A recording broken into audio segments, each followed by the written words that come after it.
വർഷത്തിലധികമായി ശബരിമല സന്നിധാനത്തിൽ പഞ്ചവാദ്യം അവതരിപ്പിക്കാൻ അവസരം ലഭിച്ചതിന്റെ സന്തോഷത്തിലാണ് ഒരു കൂട്ടം വാദ്യ കലാകാരന്മാർ.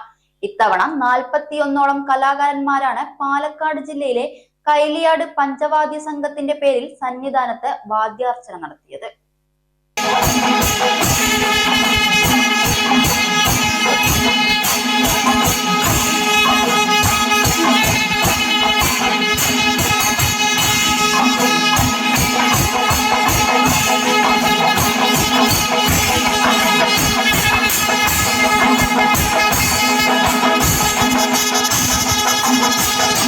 കഴിഞ്ഞ 10 വർഷത്തിലധികമായി കർക്കിടക മാസത്തിലെ 5-ാം തീയതി മാസപൂജകൾ കഴിഞ്ഞ് നടയടയ്ക്കുന്ന ദിവസമാണ് കൈലിയാട് പഞ്ചവാദ്യം സംഘത്തിന്റെ നേതൃത്വത്തിൽ സന്നിധാനത്തിൽ പഞ്ചവാദ്യം അവതരിപ്പിച്ചു വരുന്നത്. ഇക്കുറിയും മുടങ്ങാതെ കലാകാരന്മാർ സന്നിധാനത്ത് എത്തി 1.5 മണിക്കൂറിലധികം നേരം പഞ്ചവാദ്യം അവതരിപ്പിച്ചു. തിമിലയിൽ കൈലിയാട് ബാലകൃഷ്ണനും, മദ്ദളത്തിൽ കലാമണ്ഡലം കുട്ടിനാരായണനും, കൊമ്പിൽ എളനാട് ഗോവിന്ദൻകുട്ടിയും, ഇടക്കിയിൽ കുളപ്പുള്ളി വിജുവും പ്രമാണിമാരായ മേജർ സെറ്റ് പഞ്ചവാദ്യത്തിൽ 41ഓളം കലാകാരന്മാരാണ് അണിനിരന്നത്.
സന്നിധാനത്തിൽ 18-ാം പടിക്ക് താഴെയാണ് ഇക്കുറി കലാകാരന്മാർ പഞ്ചവാദ്യം അവതരിപ്പിച്ചത്.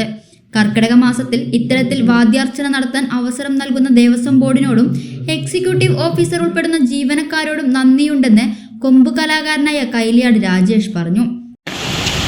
നമസ്കാരം, ഞാൻ കൈലിയാട് രാജേഷ്.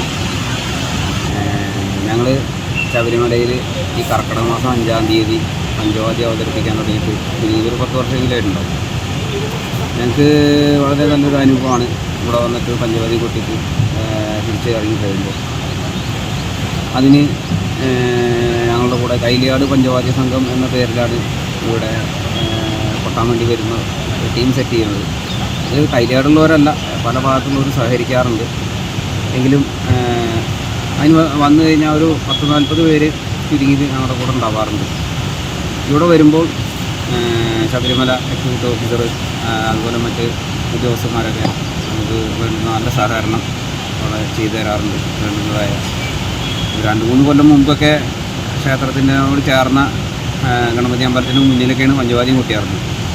ഇപ്പോൾ അതിനുള്ള അനുമതി അവിടെ നിന്ന് ഇന്ത്യ ഹൈക്കോടതി വിധിയാന്നൊക്കെ പറഞ്ഞിട്ട് എന്തായാലും 18-ാം പടിക്ക് താഴെയിലും കൊട്ടാനുള്ള ഒരു അവസരം ഒരുക്കി തന്നിട്ടുണ്ട്. അതിന് ആ സൗകര്യങ്ങൾ ചെയ്തു തന്നിട്ടുള്ള എക്സിക്യൂട്ടീവ് ഓഫീസർ, മറ്റു ഉദ്യോഗസ്ഥന്മാർ എല്ലാവരോടും ഞാൻ കൈലിയാട് പഞ്ചവാദ്യ സംഘത്തിൻ്റെ പേരിലും എൻ്റെ വ്യക്തിപരമായ പേരിലും നന്ദി അറിയിക്കുന്നു. നമസ്കാരം. മുൻപ് കൈലിയാട് പ്രദേശത്തെ കലാകാരന്മാരെ മാത്രം സംയോജിപ്പിച്ചായിരുന്നു വാദ്യാർച്ചന നടത്തിയിരുന്നത്. എന്നാൽ ഓരോ വർഷവും കേരളത്തിലെ പേരുകേട്ട വാദ്യപ്രമാണിമാരെ പങ്കെടുപ്പിച്ചുകൊണ്ട് പഞ്ചവാദ്യം അവതരിപ്പിക്കുന്നത്.